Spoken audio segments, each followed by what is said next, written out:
Good afternoon, everyone. My name is Khalilah. I hope that you are all doing well today. I just wanted to come and have a conversation with you about commitment to God and what that kind of looks like. And when it comes to having your commitment with God and ending up in ministry and in service. So what I want you to do is I'm going to say a thought to you. And then while I'm saying that thought to you, I want you to grab a pen and a piece of paper, okay? So here's the thought. Commitment is something everybody wants. Everybody yearns for it. In fact, people get mad when others don't live up to it. Though many understand its definition, commitment is something that human beings hardly ever apply to the concept of or within the relationship with God. I'm going to ask you to just take the next 30 seconds, and I want you to write down words that you feel are associated with commitment, whether it's from a parent, from a spouse, from a partner, from a friend, from a colleague. What words do you think of when you come up with the word commitment? Okay, now you can keep writing while I continue. I'm going to give you the definition of the Oxford Learning, okay? The definition of commitment is a promise to do something or to behave in a particular way, a promise to support someone or something in the fact of committing yourself. Another definition, the willingness to work hard and give your energy and time to a job or an activity. Third, thing that you have promised or agreed to or that you have to do. Finally, agreeing to use time, money, or people in order to achieve something. Now, normally when we speak of commitment within the church, we apply it to the concept of ministry, committing yourself to ministry. But today I want to have a conversation with you, considering that this is the prayer summit, and I want to be able to apply it within the relationship with God, okay? So let's think about the concept of relationships. I kind of try to put it down into about 3 or 4 different steps just to keep things simple. When you're in a relationship with somebody, there's that introduction to that being, right? You're first introduced to them. Whether you're a baby and you're coming out, you're introduced to your mom, or you're introduced to your grandparents, or you're introduced to your boss, or you're introduced. There's that first place where you introduce and you meet that other being. The second thing is that you decide to spend time with them. You want to kind of scope them out, feel them out, and little by little you decide whether or not you want to open yourself up to them. That's you're kind of testing your boundaries. When you get past that part, you get into this place where you kind of allow hardships and to come and they test your relationship while you're getting to know that person, and that cycle continues to go on. Because life happens, you end up using them as support systems, or you use them in different ways, and you continue that cycle between, opening yourself up with every situation and going through relationships and testing yourself. And that cycle continues either until you detach yourself, they detach from you, or one of you takes your last breath. Think about that. Even with each hardship, though, when you have somebody in your life and you have that relationship, you realize and start to recognize how important that individual is in your life, right? Everybody can kind of agree. Every time you go through something, you're like, wait, that person has my back, or hey, that person really loves me, or that person gave me some really good advice. And because of that, every time you go through something and every time someone stands up for you, you end up becoming more tighter with that person. You end up letting that person in a little bit more. Right?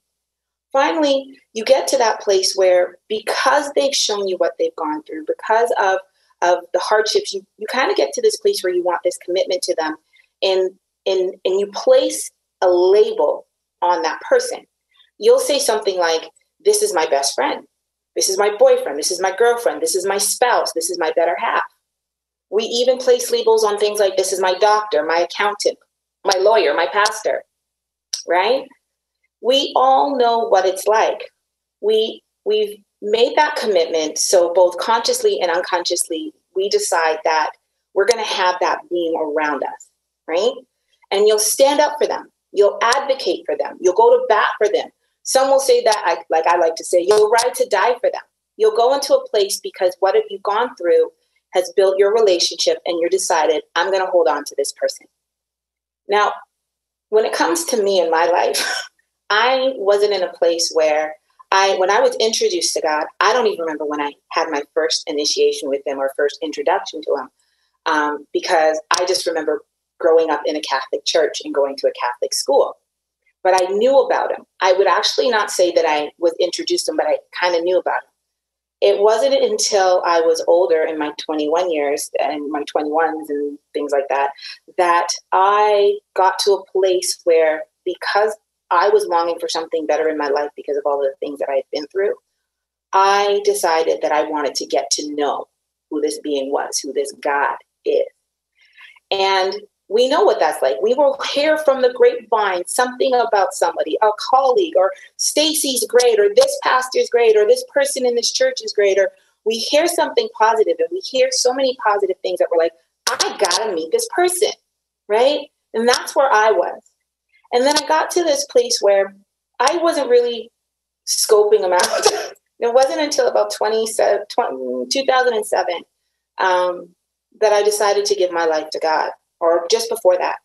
And in 2007, I ended up having a slip and fall.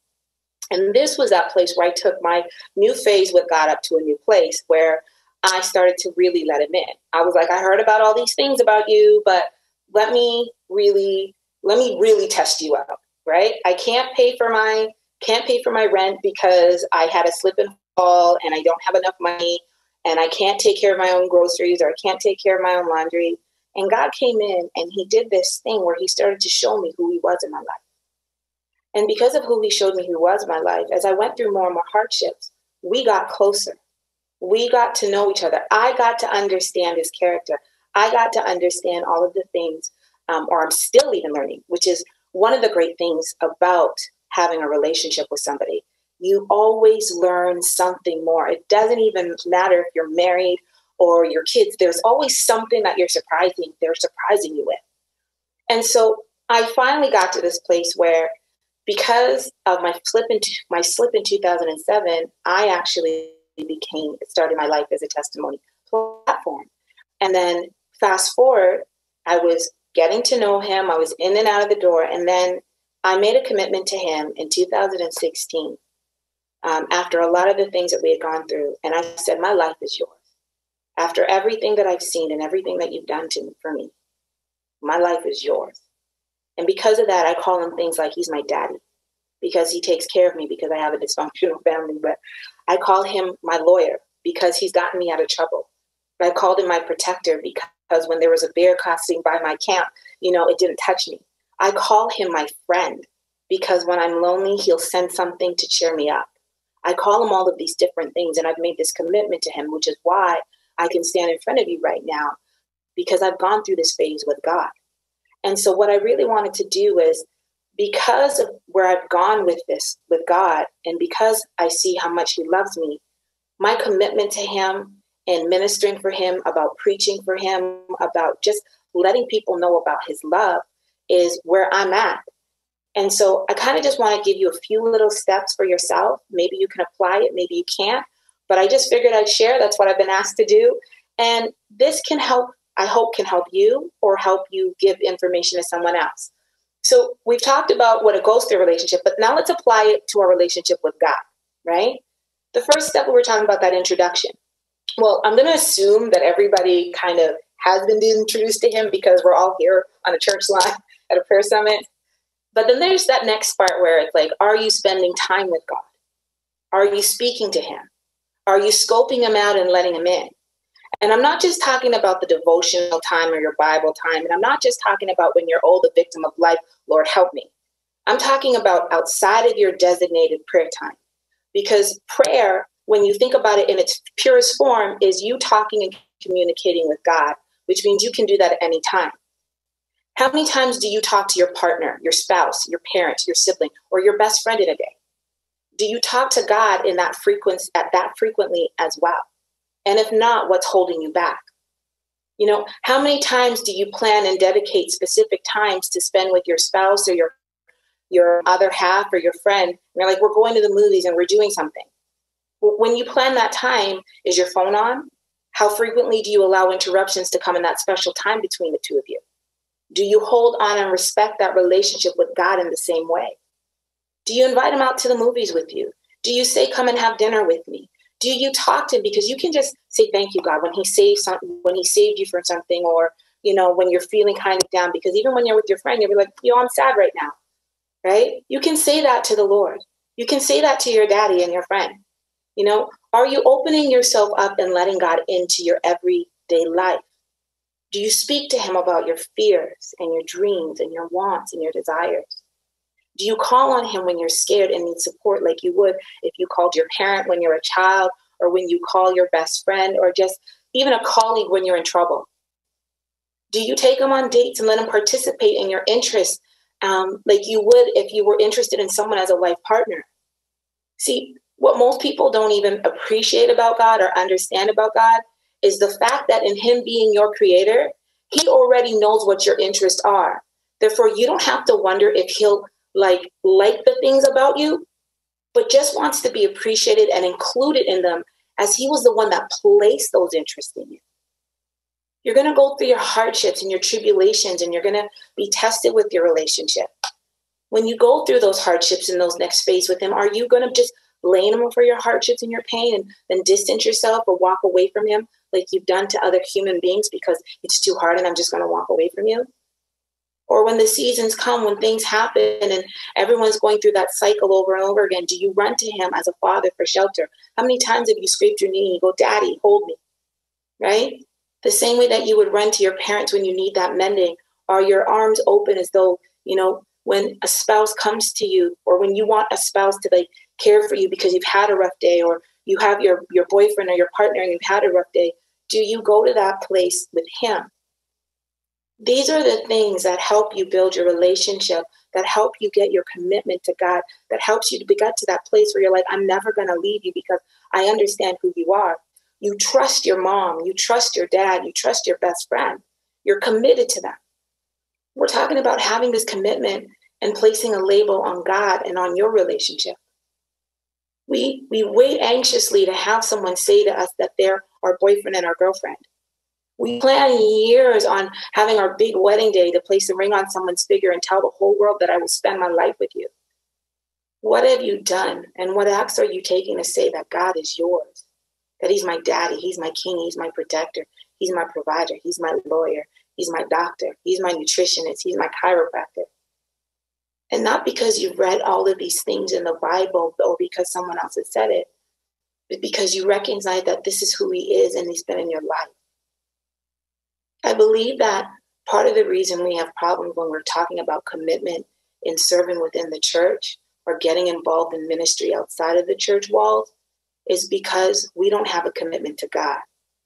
Because if we were committed in our relationship with him, the same way that we're committed and boastful about our best friends, the same way that we won't let someone degrade them or disrespect our mother or father or spouse's name in front of us, the same way that we would run to our children or our nieces or nephews when they need assistance, or work late and overtime to accomplish a task or project at work. If we had a relationship with him, then we would be the same way when we would dedicate our time and our space when it comes to that commitment with God. We'd be boastful about him. We'd stand up for his character. We'd run to assist his children and our gifts and our skills when he asks us to. And just as importantly, we would work hard and diligently in overtime to accomplish the various projects that he asks us to do in his name, because we know that he sent other children to do those various projects to get us to love him, to know about him. When you're committed to the being, to God, to who he is, when you fall in love with him because you've gone through a relationship with him, which is a word that has come up a lot today, then it doesn't matter who's sitting across from you on the board meeting. It doesn't matter who's helping you in your department. It doesn't matter how many people are in the church. It doesn't matter how many people you minister to. Because of who you are and how you love God and what your commitment is to him, you will do this, and you will Go out and speak his name, and ministry won't have to be a conversation. It's just going to be an act that flows from you. So in closing, I just want to say that you already hold the knowledge and possess the skills when it comes to the process of committing or a commitment.